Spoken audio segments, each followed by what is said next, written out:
നമസ്കാരം. ഇവിടെ രാഷ്ട്രീയ പ്രസ്ഥാനങ്ങളുടെ വീതം വെക്കലുകൾ, അതായത് ഒരു മന്ത്രിസഭ രൂപീകരിച്ചു കഴിഞ്ഞാൽ ആ മന്ത്രിസഭയിലെ മന്ത്രിസഭാംഗങ്ങളെ, വേണ്ടപ്പെട്ടവരെ അല്ലെങ്കിൽ ഉന്നത സ്ഥാനത്ത് ഇരിക്കുന്നവരെയൊക്കെ അവർക്ക് സ്ഥാനമാനങ്ങൾ കൊടുക്കുന്നത് ജാതിയും മതവും അടിസ്ഥാനമാക്കിയാണോ? അങ്ങനെയാണോ ചെയ്യേണ്ടത്? അങ്ങനെ ചെയ്യുന്നതിൽ ശരി തെറ്റുകൾ എന്താണ്? ജാതിയും മതവുമാണോ അടിസ്ഥാനം? ഇത്ര നായർ, ഇത്ര ഈഴവൻ, ഇത്ര ക്രിസ്ത്യാനി, ഇത്ര മുസ്ലിം എന്ന് പറഞ്ഞുകൊണ്ടുള്ള വീതം വെപ്പ് CPM-ൽ പോലും നടക്കുന്നുണ്ട് എന്നാണ് മനസ്സിലാകുന്നത്. ഇല്ല എന്നവർ പറയുമായിരിക്കും, പക്ഷേ തീർച്ചയായിട്ടും അത്തരത്തിൽ ഉള്ള വീതം വെക്കലുകളാണ് നടക്കുന്നത്. അത് തീർത്തും അനാരോഗ്യകരമായ ഒരു പ്രവണതയാണ് എന്ന് പറയാതെ വയ്യ. ഒരു വ്യക്തിയുടെ കഴിവും അയാളുടെ രാഷ്ട്രീയ അനുഭവ സമ്പത്തും ഒക്കെ കണക്കാക്കി വേണം തീർച്ചയായിട്ടും അയാൾക്ക് സ്ഥാനമാനങ്ങൾ നൽകാൻ എന്ന അഭിപ്രായമാണ് നമുക്കുള്ളത്. ഇതിപ്പോൾ വെള്ളാപ്പള്ളി നടേശന്റെ ഒരു പ്രസ്താവനയാണ് ഇപ്പോൾ ചർച്ചയാകുന്നത്. BDJS-മായി ബന്ധപ്പെട്ടല്ല, കോൺഗ്രസുമായി ബന്ധപ്പെട്ടാണ്. നമ്മൾ കോൺഗ്രസിന്റെ വക്താക്കളൊന്നുമല്ല, പക്ഷേ കാര്യങ്ങൾ പറയാതിരിക്കാൻ, രാഷ്ട്രീയ വിശകലനങ്ങൾ ഒരു സമൂഹത്തിന്റെ ഭാഗമായി നിന്നുകൊണ്ട് പറയാതിരിക്കാൻ ഒരു മാധ്യമം എന്നുള്ള നിലയ്ക്ക് നമുക്ക് കഴിയുന്നില്ല. ഇതിപ്പോൾ ഒരു കുറിപ്പാണ്. കേരള പിറവിക്ക് ശേഷം വന്ന 20 KPCC പ്രസിഡന്റുമാരിൽ 7 പേർ നായന്മാരും 7 പേർ ഈഴവരും 4 പേർ ക്രിസ്ത്യൻ 2 പേർ മുസ്ലിങ്ങളുമാണ്. ഇവരെ ആരെയും നിയമിച്ചത് ജാതിയോ മതമോ നോക്കിയല്ല. കേരളത്തിലെ കോൺഗ്രസിന്റെ ആദ്യ മുഖ്യമന്ത്രി R. ശങ്കർ, അദ്ദേഹം ഈഴവ സമുദായത്തിൽപ്പെട്ട വ്യക്തിയായിരുന്നു. പിന്നീട് അദ്ദേഹത്തിന്റെ മകൻ മോഹൻ ശങ്കർ കോട്ടയത്ത് മത്സരിച്ചു, പരാജയപ്പെട്ടുപോയി. പിന്നീട് വന്ന കരുണാകരൻ മാരാർ വിഭാഗത്തിൽപ്പെടും. AK ആന്റണി, ഉമ്മൻചാണ്ടി എന്നിവർ ക്രിസ്ത്യൻ വിഭാഗത്തിൽപ്പെട്ടവരും ഒക്കെയാണ്. അപ്പം ഈ KPCC പ്രസിഡന്റായിട്ടും അല്ലെങ്കിൽ ജില്ലാ പ്രസിഡന്റുമാരായിട്ടും ഒക്കെ തന്നെ ഈഴവ സമുദായ അംഗങ്ങൾക്ക് യാതൊരു പ്രാധാന്യവും കോൺഗ്രസ് കൊടുക്കുന്നില്ല. നേരത്തെ BJP-യും കൊടുക്കുന്നില്ല എന്ന് പറഞ്ഞൊരു കുറിപ്പ് കണ്ടു. അതേക്കുറിച്ച് നമുക്ക് പിന്നീട് ചർച്ച ചെയ്യാം.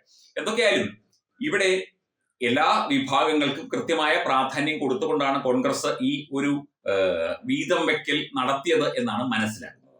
അങ്ങനെ ചെയ്യേണ്ട ഒന്നല്ല. എന്നാൽ പോലും അത്തരത്തിൽ ഈഴവ സമുദായങ്ങളെ അല്ലെങ്കിൽ സമുദായ അംഗങ്ങളെയും നേതാക്കളെയും മാറ്റി നിർത്തിക്കൊണ്ട് ഒരു പാർട്ടിക്കും ഭരിക്കാൻ സാധിക്കില്ല. ഒരു സമുദായത്തെയും മാറ്റി നിർത്തിക്കൊണ്ട് ഒരു പാർട്ടിക്കും ഭരിക്കാനോ അല്ലെങ്കിൽ ഭരണത്തിലേറാനോ വോട്ട് നേടാനോ അല്ലെങ്കിൽ രാഷ്ട്രീയമായ മറ്റ് നീക്കങ്ങൾക്കോ പാർലമെന്ററി ജനാധിപത്യ സംവിധാനത്തിൽ സാധിക്കില്ല എന്ന അവസ്ഥ കേരളത്തിൽ ഉണ്ട്. അത് നല്ലതാണ് എന്നല്ല പറയുന്നത്.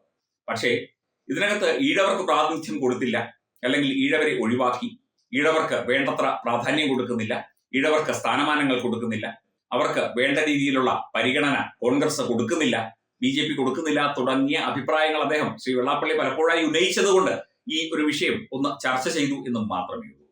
ഇതിനകത്ത് 20 പ്രസിഡന്റുമാരിൽ KPCC, കേരള പ്രദേശ് കോൺഗ്രസ് കമ്മിറ്റി എന്ന് പറഞ്ഞ കേരളത്തിലെ കോൺഗ്രസ് ആണ്, കോൺഗ്രസ് പാർട്ടിയാണ്. കോൺഗ്രസ് പാർട്ടിയുടെ പ്രസിഡന്റുമാരിൽ 7 പേർ നായന്മാരായിട്ടുണ്ട്. ശ്രീ തെന്നല ബാലകൃഷ്ണപിള്ള അടക്കം, ശ്രീ രമേശ് ചെന്നിത്തല അടക്കമുള്ള, ശ്രീ VD സതീശൻ അടക്കമുള്ള ആളുകൾ അതിൽ KPCC അധ്യക്ഷന്മാരായിട്ടുണ്ട്.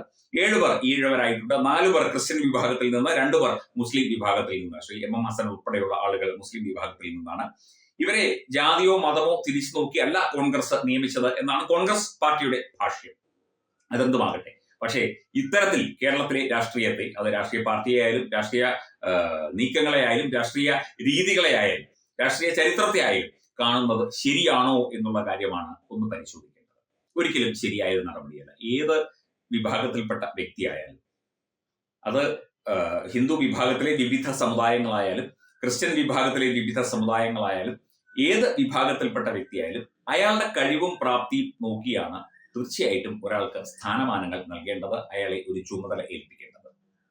നമ്മൾ ഇന്ന വിഭാഗത്തിൽപ്പെടുന്ന വ്യക്തിയാണ്, ഞാൻ പിന്നാക്കക്കാരനാണ്, അതുകൊണ്ട് എനിക്ക് ഇന്ന സ്ഥാനം കിട്ടണം എന്ന് പറയാൻ തീർച്ചയായിട്ടും ഒരു രാഷ്ട്രീയത്തിൽ അല്ലെങ്കിൽ രാഷ്ട്രീയ ജനാധിപത്യ സംവിധാനത്തിൽ ആർക്കും അവകാശമില്ല.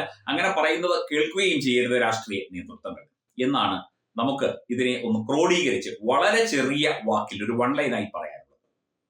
ഇത്തരത്തിൽ വെള്ളാപ്പള്ളി പറയുന്നത് അദ്ദേഹത്തിന്റെ രാഷ്ട്രീയ നേട്ടങ്ങൾ കൊണ്ടോ അല്ലെങ്കിൽ രാഷ്ട്രീയമായ അദ്ദേഹത്തിന് നേട്ടങ്ങൾ ഉണ്ടാക്കാനോ അല്ലെങ്കിൽ അദ്ദേഹത്തിന് സമൂഹത്തിൽ സ്വാധീനം ഉറപ്പിക്കാനോ വാർത്താ പ്രാധാന്യം കിട്ടാനോ ഒക്കെ ആയിരിക്കും.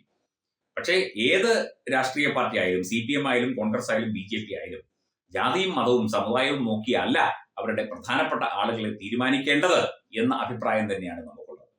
ഇവിടെ ഈഴവ സമുദായത്തെ BJP തഴഞ്ഞു എന്ന് പറഞ്ഞു. തീർച്ചയായിട്ടും ഭാരതീയ ജനതാ പാർട്ടിയുടെ കൂടെ നിൽക്കുന്ന ആളുകളെ അവരുടെ സമുദായം നോക്കിയോ, അവർ ഏത് വിഭാഗത്തിൽപ്പെടുന്നു എന്ന് നോക്കിയോ? എന്തിന് ക്ഷേത്രത്തിൽ പോകാത്തവരും മറ്റ് മതങ്ങളിൽ വിശ്വസിക്കുന്നവരുമായി എത്രയോ നേതാക്കൾ ഭാരതീയ ജനതാ പാർട്ടിക്കുണ്ട്, കോൺഗ്രസിനുമുണ്ട്, CPM-ലും കാണുമായിരിക്കും. പക്ഷേ വെള്ളാപ്പള്ളിയെ പോലുള്ള ആളുകൾ ഇതിനിടയിൽ കൂടി ആർ ശങ്കറിനെയും അദ്ദേഹത്തിന്റെ ആ ഒരു മഹത്വവും ഒക്കെ മറന്നുകൊണ്ട് ഇത്തരം പ്രസ്താവനകൾ നടത്തുന്നത് ശരിയാണോ എന്നുള്ള കാര്യം SNDP യോഗമല്ല, ശ്രീ വെള്ളാപ്പള്ളി നടേശൻ തന്നെയാണ് പരിശോധിക്കേണ്ടത്. അദ്ദേഹം പരിശോധിക്കും എന്നാണ് നമ്മുടെ പ്രതീക്ഷ.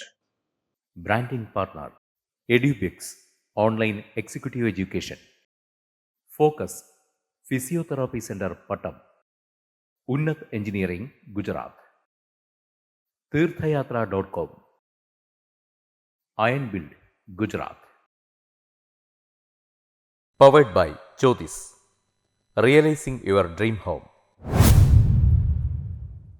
Our ongoing luxury apartments projects are Crown near Karivattam, The Square near UST Global, White Manor near Achigal Ambalatra, and Evergreens Luxury Villas near Tirumala. Call 90482 55599. Jyotis Building Promoters Private Limited, Thiruvananthapuram.